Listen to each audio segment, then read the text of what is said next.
The moment my 8-year-old daughter Hazel stood before her birthday cake, surrounded by 30 guests in our backyard, and announced her wish out loud, I wish Aunt Monica would tell everyone why she really hates Mommy. I knew our carefully constructed family facade was about to crumble. What happened next turned a little girl's princess party into the most devastating afternoon of my life. My name is Bethany, and I'm about to tell you how my daughter's birthday wish exposed a family secret that had been poisoning us for months.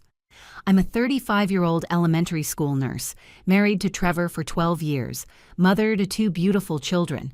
I've bandaged more scraped knees than I can count, calmed down hundreds of anxious parents, and always prided myself on fixing problems before they got out of hand.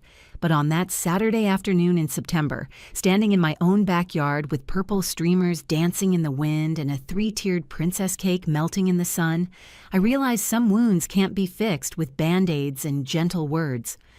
My daughter Hazel had been planning this party since the day after her 7th birthday.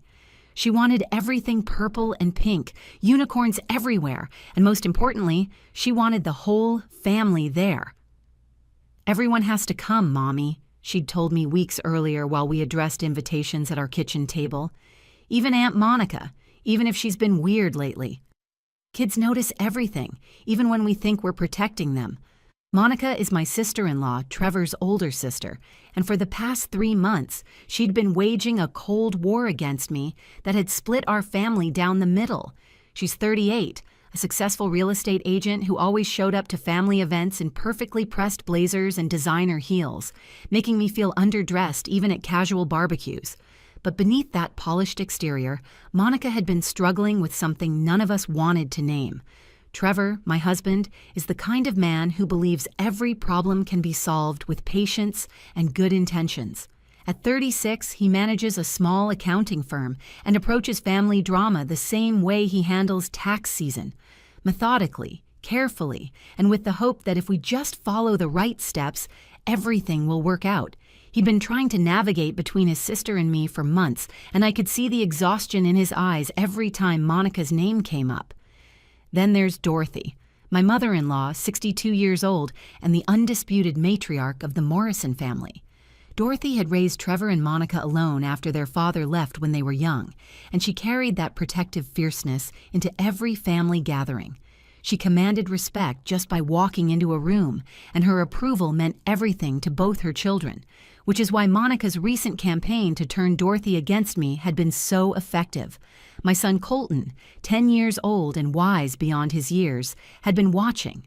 The family tension with the careful attention of a child who knows something's wrong but hasn't been told what. He'd started positioning himself between Monica and me at family dinners, like a tiny bodyguard in a Pokemon t-shirt. "Mom, why doesn't Aunt Monica laugh at your jokes anymore?" he'd asked me the week before the party.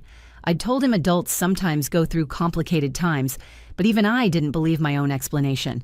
As I stood there that morning, arranging 30 paper plates with unicorn designs and checking the bounce house for the 5th time, I had no idea that within 4 hours my 8-year-old daughter would accomplish what months of careful diplomacy couldn't. She would force us all to stop pretending, stop lying, and stop protecting secrets that were slowly killing our family. The party was supposed to start at noon. By 11:45, my kitchen looked like a cotton candy factory had exploded in it. My mother, Patricia, had arrived early with her famous potato salad and immediately took control of the food situation.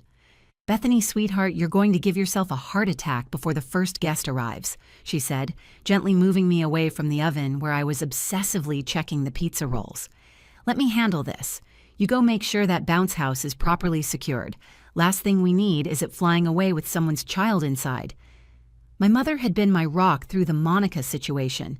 She knew the whole story, had held me while I cried after particularly nasty family gatherings where Monica had made subtle digs about my housekeeping, my cooking, my parenting choices. "She's hurting," my mother had said. Hurt people, but that doesn't mean you have to stand there and take it." The doorbell rang at exactly noon, and suddenly our quiet Saturday transformed into controlled chaos. Hazel's best friend Jenna arrived first, carrying a gift bag bigger than she was, followed immediately by 6 more classmates. Parents filed in carrying presents, offering to help, complimenting the decorations. I shifted into hostess mode, the smile coming naturally even as my stomach churned with anxiety about Monica's impending arrival. Trevor handled the bounce house supervision while Colton organized the younger kids into teams for the party games we'd planned. Hazel was in her element, twirling in her purple princess dress, her tiara catching the sunlight as she hugged each arriving guest. For a moment, I let myself believe everything would be fine. Monica would behave for Hazel's sake. Dorothy would keep her in check. We'd get through 3 hours without incident. I should have known better. In families like ours, where secrets grow in silence and resentment builds behind polite smiles, birthday wishes have a way of bringing everything into the light. The morning of Hazel's 8th birthday started perfectly. Pink streamers twisted across our backyard, unicorn balloons bobbed in the breeze, and the 3-tiered princess cake I'd spent 2 days decorating sat like a masterpiece on the dessert table. Each layer was a different shade of purple, with edible glitter that caught the morning light, and tiny fondant unicorns I'd molded by hand after watching 17 YouTube tutorials. As I adjusted the Happy 8th Birthday Hazel banner for the 5th time, making sure it hung perfectly straight between the 2 oak trees, Trevor wrapped his arms around me from behind. "You've outdone yourself, Beth," he said, kissing my cheek. "She's going to remember this forever." I leaned into him, feeling the warmth of his chest against my back, watching through the kitchen window as Hazel practiced her princess twirls in her new purple dress. The dress had cost more than I wanted to spend, but the joy on her face when she'd tried it on at the store made every penny worth it. I just want it to be perfect. She's been talking about this party for months. What I didn't tell Trevor was that I'd specifically planned every detail to avoid any family drama. The seating arrangement I'd sketched out at midnight 2 nights ago placed Monica at the opposite end of the yard from where I'd be stationed at the food table. I'd prepared Dorothy's favorite spinach artichoke dip, the one she always asked for, hoping that good food might soften any harsh words. I'd even rehearsed neutral conversation topics in my head, safe subjects that couldn't possibly lead to conflict. The weather, Hazel's good grades, the new shopping center being built downtown. "Is Monica coming?" I asked, trying to sound casual while straightening a tablecloth that didn't need straightening. Trevor tensed slightly, his arms loosening around me. "She said she would. Mom would kill her if she missed Hazel's birthday." "And she's doing okay?" I pressed, immediately regretting the question when I felt Trevor pull away completely. "Beth, please, not today. Whatever's going on between you two, can we just put it aside for one afternoon?" I turned to face him, seeing the exhaustion written across his features. He'd been sleeping poorly for weeks, tossing and turning as he tried to figure out how to fix something that neither his sister nor his wife would fully explain to him. "I'm trying, Trevor. I really am." "I know," he said, softening. "I just want Hazel to have a good day." The doorbell rang before I could respond, and suddenly our quiet house exploded with excitement. Hazel raced down the stairs, her tiara bouncing precariously on her head, shouting, "They're here! My friends are here!" The next hour was a blur of arriving guests. Hazel's classmates showed up in waves, little girls in party dresses and boys in their best shorts and polo shirts, their parents carrying wrapped presents and offering to help. My mother, Patricia, appeared with not just her famous potato salad, but also 3 grocery bags full of extra supplies. "I know you, Bethany Marie," she said, using my full name the way she did when she meant business. "You'll have calculated exactly enough food for exactly the number of guests. But kids eat when they're nervous, and parents eat when they're bored, so I brought backup." She was right, of course. I'd portioned everything precisely, forgetting that birthday parties had a way of expanding beyond careful plans. My mother immediately took charge of the kitchen, arranging platters and filling punch bowls while humming the same tune she'd hummed at every family gathering since I was young. By noon, our backyard had transformed into exactly what Hazel had dreamed of. 23 children ran between the bounce house and the craft station, where Trevor's cousin Wendy was helping them make unicorn horns out of glitter cones and elastic strings. Parents clustered in small groups, some standing near the shade of our porch, others seated at the picnic tables we'd borrowed from our neighbor. The sound of children's laughter mixed with the playlist of Disney songs Hazel had personally curated. Colton had appointed himself as the games coordinator, his natural leadership showing as he organized the younger kids for Pin the Horn on the Unicorn. "Okay, everyone, no peeking," he called out, his voice carrying across the yard with authority. "Jenna, I can see you lifting the blindfold. That's cheating." I stood at the food table, arranging and rearranging the sandwich platter when Dorothy arrived. She walked through the gate carrying a gift bag that was clearly expensive, the kind from the boutique downtown that wrapped everything in tissue paper that felt like silk. She surveyed the party with the calculating eye of someone who'd raised 2 children and judged every birthday party against her own standards. "The decorations are lovely, Bethany," she said, which from Dorothy was high praise indeed. "Hazel must be thrilled." "She is," I replied, grateful for the approval. "She helped pick everything out." Dorothy nodded, then glanced around again. "Monica's not here yet?" "Not yet," I said, trying to keep my voice neutral, "but it's still early." Dorothy made a sound that could have meant anything, then moved off to greet other family members who'd started arriving. Trevor's Uncle Robert, my brother-in-law Kevin with his wife Stella, and their twin boys, various cousins and family friends who'd known Hazel since she was born. The yard was filling up nicely, the party hitting that perfect rhythm where everything felt effortless, even though I'd planned every minute. That's when Monica arrived. Monica walked through the backyard gate 45 minutes late, carrying a small, unwrapped gift bag and wearing sunglasses despite the overcast sky.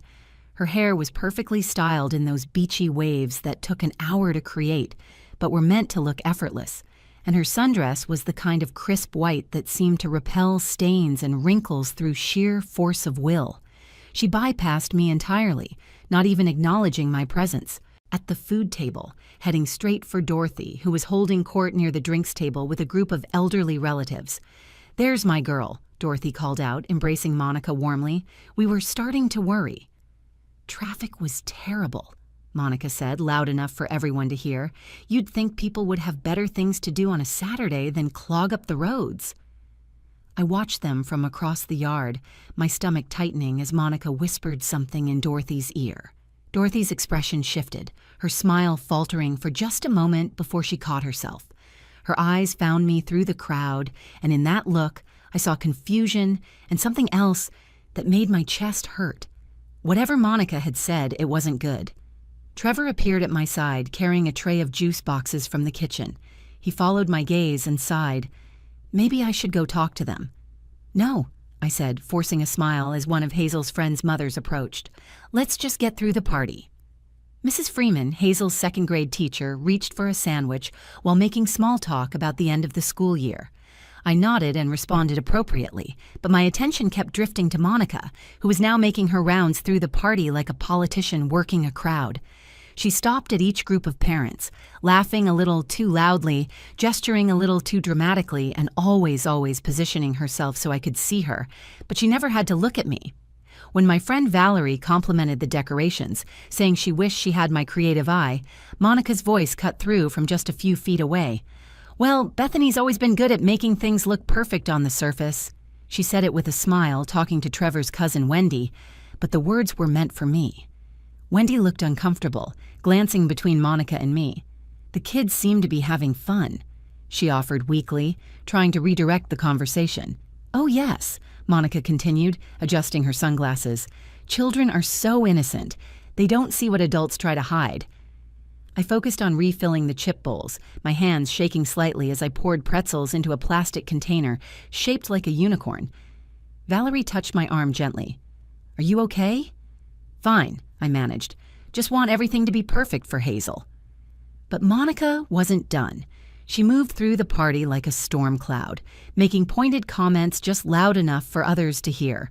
When Dorothy mentioned the family reunion planned for next month at the lake house, Monica laughed, but there was no humor in it. "Oh, I won't be there," she announced to the cluster of relatives around Dorothy. "In fact, I won't be at any family events anymore. Some of us aren't welcome when certain people are hosting." Uncle Robert looked confused. "What are you talking about, Monica? It's at the lake house. We're all welcome there." "Are we?"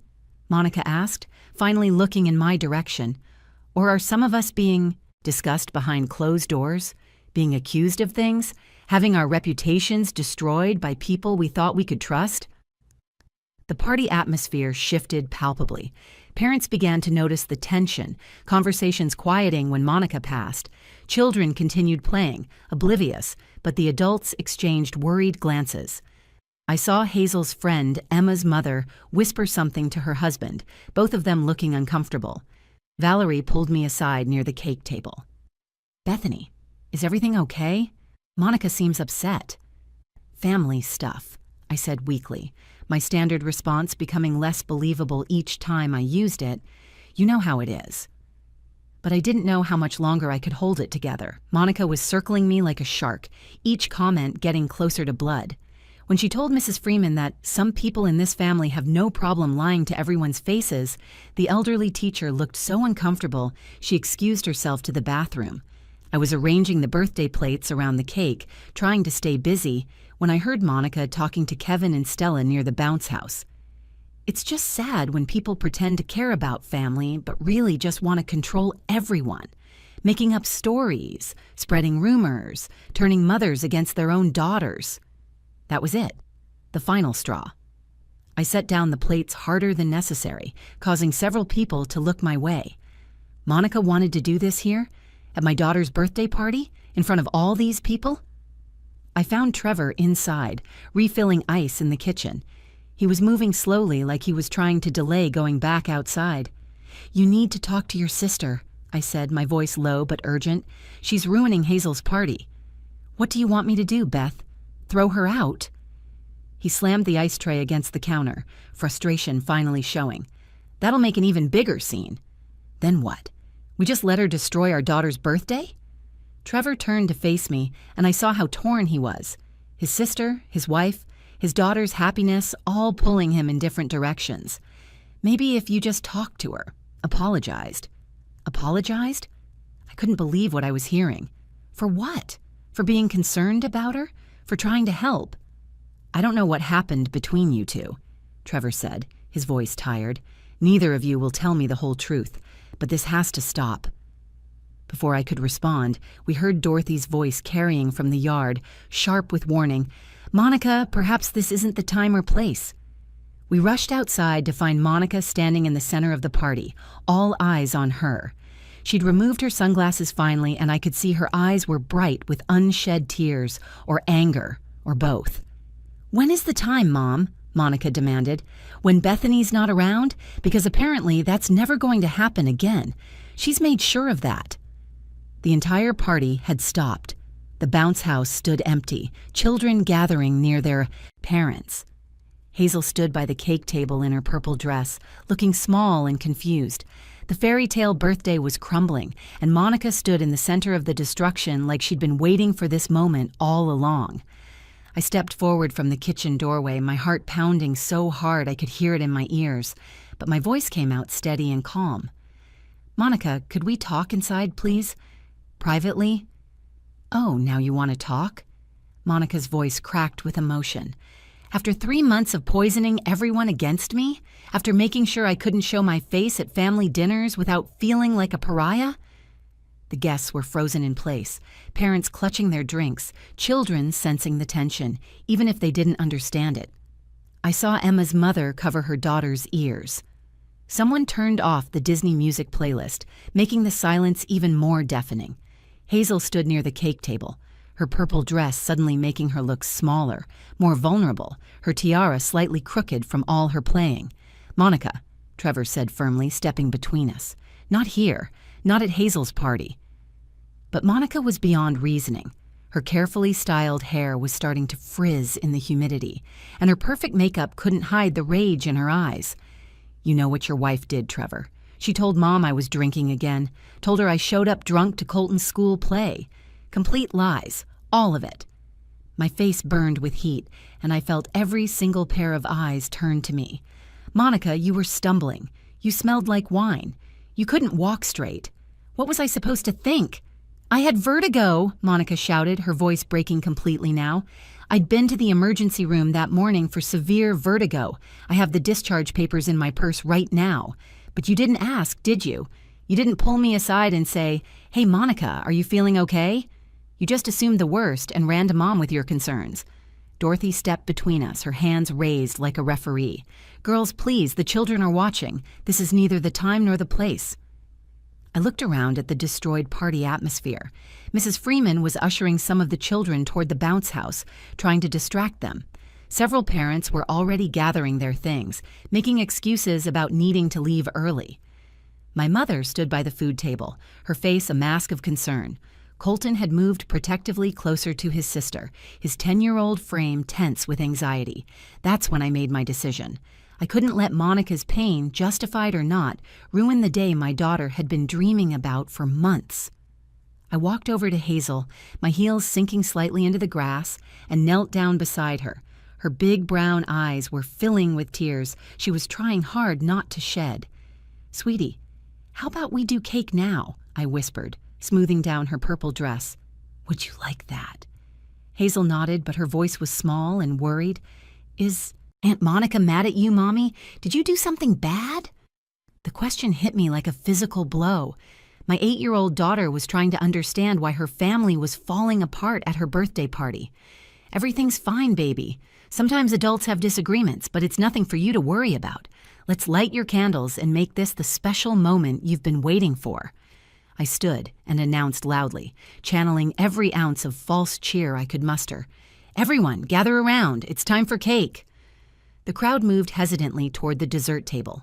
Some of the parents who'd been heading for the exit stopped, not wanting to seem rude by leaving during the cake cutting. Others guided their children forward, grateful for something normal to focus on. The 3-tiered purple cake stood waiting, innocent and beautiful, unaware of the disaster surrounding it. Trevor fumbled with the lighter, his hands shaking slightly as he lit the 8 candles plus 1 for luck. The tiny flames flickered in the breeze, and I started singing "Happy Birthday," my voice shaky but determined. One by one, others joined in. My mother's strong voice, then Valerie's, then the children, creating a fragile moment of normalcy. But I could see Monica still standing apart from the group, her arms crossed, tears streaming down her face now without any attempt to hide them. Dorothy stood beside her, one hand on her daughter's arm, whispering something urgently. The song continued, feeling both endless and too short, every note a plea for this moment to somehow save the day. "Happy birthday, dear Hazel. Happy birthday to you." The song ended with scattered applause. Hazel stood before her cake, the candlelight reflecting in her eyes, making her look older somehow, like she'd aged years in the past few minutes. I watched her take a deep breath, preparing for the moment she'd been practicing for weeks. "Make a wish, sweetheart," I said, trying to smile. "But remember, keep it secret or it won't come true." Hazel looked at the candles, their small flames dancing. Then she looked at Monica, who was watching from the edge of the crowd, mascara running down her cheeks. Then she looked at me, and in her eyes I saw something I didn't expect. Determination. My little girl, my baby who still slept with a stuffed unicorn, was about to make a choice that would change everything. "Mommy," she said quietly, but in the silence, everyone heard her. "Jenna told me that birthday wishes said out loud in front of everyone are more powerful. She said that's how her grandma from the Philippines does it. Hazel, honey, that's not how we usually—" But Hazel had already turned back to her cake. She stood up straighter, her chin lifted with a courage I didn't know an 8-year-old could possess. The entire party held its breath. Even the birds seemed to stop chirping. The wind stilled, leaving the candle flames standing straight and tall. "I'm going to say my wish." "Out loud," Hazel announced, her voice clear and strong, "because I want it to come true more than anything." I reached for her, wanting to stop whatever was about to happen, but Trevor caught my hand. His grip was firm but gentle, and when I looked at him, he gave the slightest shake of his head. "Let her speak," his eyes said. Hazel took another deep breath, and the words that came out of her mouth would echo in my mind for years to come. Hazel looked at the candles one more time, then spoke in a clear, loud voice that carried across the entire yard. "I wish Aunt Monica would tell everyone why she really hates Mommy." The party went dead silent. Even the breeze seemed to stop, leaving the candle flames perfectly still like they were frozen in time. Monica's face went white, then red, then white again. The candles continued burning, waiting, while 30 guests stood motionless, processing what had just happened. "Hazel," I whispered, mortified, my hand flying to my chest. "Honey, you're supposed to keep wishes secret." But Hazel wasn't finished. She turned to face the crowd, her purple dress swishing around her, her tiara catching the afternoon sun. At my friend Jenna's party, her grandma said birthday wishes made out loud in front of everyone are more powerful. And I want my family to stop fighting. I'm tired of pretending everything is okay when Mommy cries in the bathroom and Daddy sleeps on the couch and Aunt Monica won't come to Sunday dinners anymore. My daughter, my baby girl, had been watching everything. She'd seen through all our careful pretenses, our forced smiles, our attempts to shield her from adult problems, the tears I thought I'd hidden, the arguments Trevor and I had in hushed voices after bedtime, Monica's empty chair at family gatherings. Hazel had absorbed it all. Monica's harsh expression crumbled completely. She looked at this little girl in her purple dress, candles still burning, the entire party waiting for an answer. Dorothy released Monica's arm, stepping back as if understanding that whatever happened next had to come from Monica alone. Then Monica did something that shocked everyone, including me. She walked forward, pushing through the crowd of guests, her white sundress catching on someone's purse. But she didn't stop. She came right up to the cake table and knelt down beside Hazel, bringing herself to eye level with my daughter. Her voice was broken, but clear enough for everyone to hear. "You're right, sweet pea. You deserve the truth on your birthday." She took a shaky breath that seemed to come from somewhere deep inside. "I don't hate your mommy, Hazel. I'm angry because she was right to be worried about me." The crowd seemed to lean in collectively, nobody wanting to miss a word. I saw Valerie's hand cover her mouth. Mrs. Freeman had stopped trying to distract the children and was watching with everyone else. Monica continued, her voice getting stronger. "I have been drinking again. I've been hiding it for months. I started after I lost the Peterson estate sale, my biggest client. 1 glass of wine to relax became 2, then 3. Then I was hiding bottles in my home office, in my car, drinking before family events to get through them." Dorothy gasped audibly, her hand flying to her chest. "Monica, darling, why didn't you tell me?" Monica looked up at her mother, tears flowing freely now. "Because you were so proud of me, Mom, your successful daughter, the real estate agent who had everything together. I couldn't bear to disappoint you." She turned back to Hazel. "When your mommy saw me at Colton's school play, I had been drinking, but I lied about it. I made up a story about vertigo, even got old emergency room papers from when I actually had vertigo last year, and tried to make everyone believe your mom was making things up." "But why?" Hazel asked, her innocent question cutting straight to the heart of everything. Monica touched Hazel's cheek gently. "Because when someone shows you who you really are, sometimes it's easier to hate them than to face the truth. Your mommy told Grandma Dorothy because she loved me enough to try to get me help, even knowing I'd be angry. And instead of admitting I needed help, I spent 3 months trying to punish her for caring about me." Monica stood and faced me directly, for the first time in months. The crowd parted slightly, creating a path between us. "Bethany, I'm sorry. In front of everyone here, I'm sorry. You tried to save me from myself, and I turned the family against you. I told people you were controlling, that you were trying to push me out of the family, that you were jealous of my relationship with Dorothy. All lies to cover up my own shame." I felt my legs shaking, tears streaming down my own face now.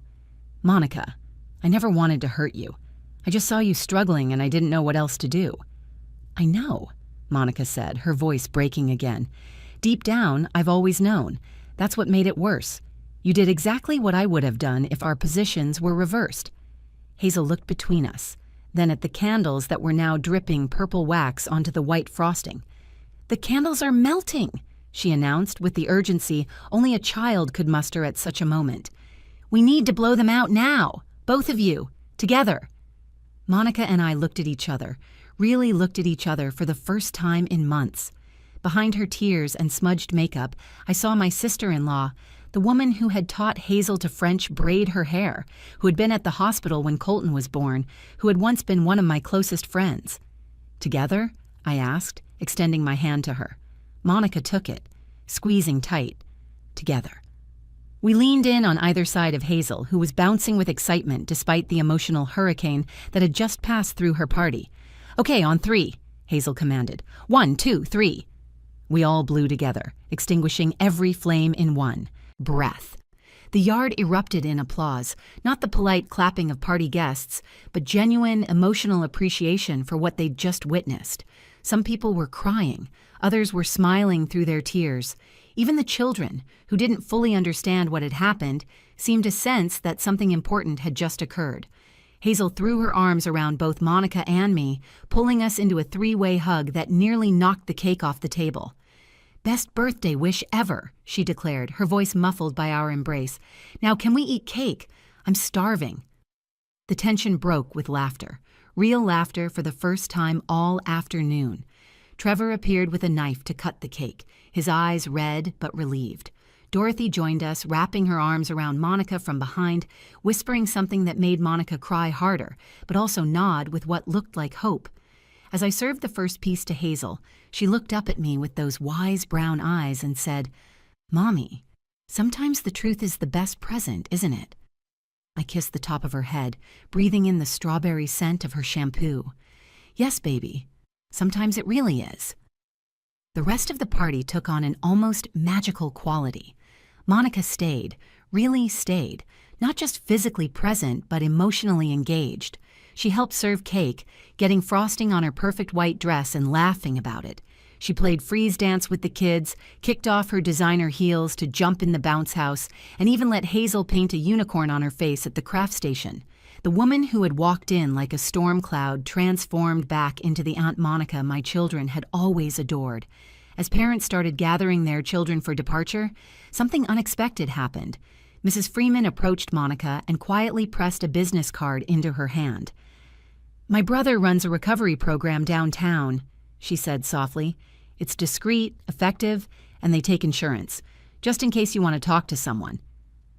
Then Valerie hugged Monica tight and whispered something that made Monica nod gratefully.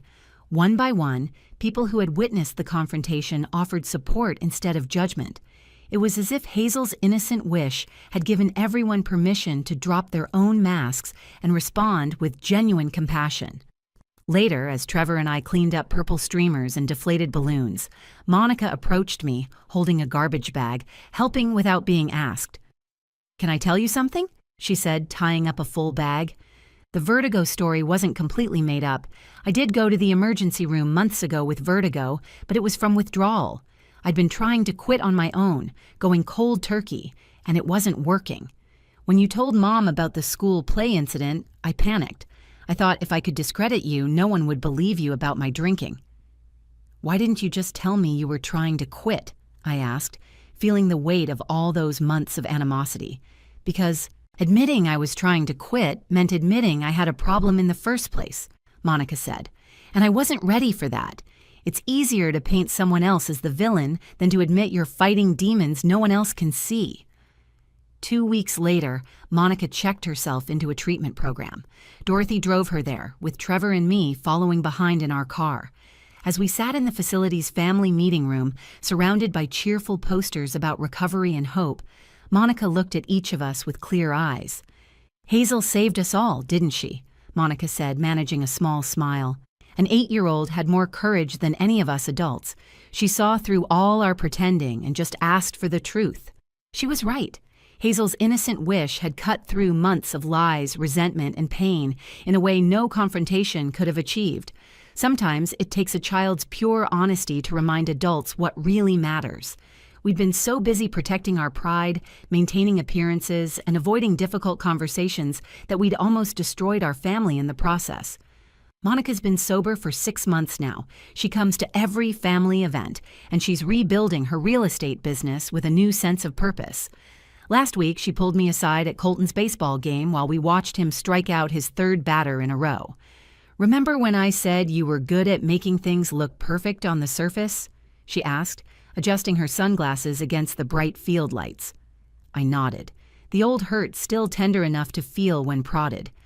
"I was wrong," Monica continued. "You don't make things look perfect. You fight to make them actually good, even when it's messy, even when people hate you for it. That's real love, Bethany. That's what family really means. You loved me enough to risk our relationship to save my life." As I write this story, Hazel's 9th birthday is approaching. She's already planning another backyard party, insisting that Aunt Monica help with decorations this time. She has the best ideas, Mom, Hazel told me last night. Plus, she promised to teach me how to do those fancy ribbon bows. When I asked Hazel if she regretted using her birthday wish on our family drama instead of something fun for herself, she looked at me like I'd asked the silliest question in the world. Mommy, I got exactly what I wanted, she said matter-of-factly while brushing her American Girl doll's hair. My family together and nobody pretending anymore. That's better than any toy. Plus, now Aunt Monica and I have a special bond because my wish helped her get better. She was right, of course. The truth, even when it comes from an 8-year-old's birthday wish, has a way of setting everyone free. The party that I thought was ruined became the moment our family started healing. And sometimes, the most broken moments become the ones that save us all. Dorothy now tells everyone that Hazel's 8th birthday party was the best family gathering we ever had. It was the day we stopped being polite relatives, she says, while showing pictures from Hazel's party to anyone who will look, and remembered how to be real family. My granddaughter taught us all a lesson about courage that day. Monica and I text each other every morning now, just a simple check-in that keeps us connected. How are you, really? We ask each other, emphasis on the really, because that's what Hazel taught us that day. Family isn't about perfect parties or careful appearances or protecting people from difficult truths. It's about loving each other enough to be honest, even when the candles are lit and everyone's watching. Trevor and I are stronger too. We learned to stop protecting each other from hard truths and started facing them together. He told me later that watching our 8-year-old daughter show more bravery than either of us had shown in months was both humbling and inspiring. We were so worried about keeping the peace, he said one night as we watched home videos from the party, that we almost lost everything that mattered. The video shows the moment right after the candles were blown out, when the 3 of us were hugging by the cake. You can see other parents wiping their eyes in the background. You can hear children laughing. You can feel the shift from tension to relief, from secrets to truth, from broken to beginning to heal. It's become my favorite video, not despite the drama, but because of how it ended. Last month, Monica received her 6-month sobriety chip. Hazel insisted on coming to the meeting to support her aunt. As Monica stood at the podium sharing her story with the group, she said something that stayed with me. My 8-year-old niece taught me that wishes spoken aloud, even the hard ones, have more power than secrets kept in darkness. She wished for truth at her birthday party, and that truth saved my life. After the meeting, Hazel held Monica's chip up to the light, watching it sparkle. "It's pretty," she said, "like my birthday candles were." "Yeah," Monica agreed, hugging her tight. "And just like your candles, it represents a new beginning." If you've made it this far in our story, you probably have your own family drama, your own secrets that feel too big to speak aloud. Maybe you're the one struggling and hiding it. Maybe you're the one who sees someone you love in pain and doesn't know how to help. Or maybe you're like Hazel, watching the adults in your life dance around truth and wishing someone would just say what everyone's thinking. Here's what I learned from my daughter's 8th birthday party. Love isn't always pretty. Sometimes it's Monica, mascara running down her face, admitting she needs help. Sometimes it's me, calling my mother-in-law even though I knew it would cause a fight. Sometimes it's a little girl in a purple dress, risking her birthday wish to heal her family. But that's the kind of love that actually saves people. The messy, honest, vulnerable kind that says, "I see you struggling and I won't pretend otherwise." Hazel's 9th birthday is next weekend. Monica's been sober for 6 months. Our family is together, really together, not just occupying the same space, but genuinely connected. And it all started with an 8-year-old's courage to wish out loud for what everyone else was too afraid to say. Best birthday party disaster ever. If this story resonated with you, if you've got your own family drama, or if you've seen the power of truth in your own life, I'd love to hear about it in the comments below. Share this video with someone who might need to hear that it's never too late for truth to heal a family. And don't forget to subscribe to our channel for more real stories about the messy, beautiful, complicated thing we call family. because sometimes the worst moments lead to the best endings, and sometimes it takes a child to remind us what really matters.